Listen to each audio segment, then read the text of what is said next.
واش تونس تقدر تربح مالي في هذه المواجهة القوية؟ توقيت المباراة غدا الساعة 9 مساء.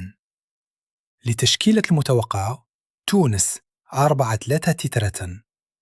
الدفاع: علي معلول، ديلان برون، منتصر الطالبي، محمد دراجر. الوسط: عيسى العيدوني، إلياس السخيري، محمد علي بن رمضان. الهجوم: نعيم السليتي، يوسف المساكني، سيف الجزائري. مالي 4-2-3-1. حارس: ديارة. الدفاع: هاماري تراوري، سيكو كوياتي، نيانغ كوناتي. الوسط: بيسوما، حيدارة.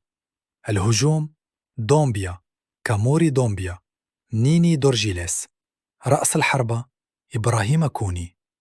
القنوات الناقلة: بي ان سبورتس، وقد تنقل أيضا على قنوات وطنية. شكون كتشوفوا غادي يربح، تونس ولا مالي؟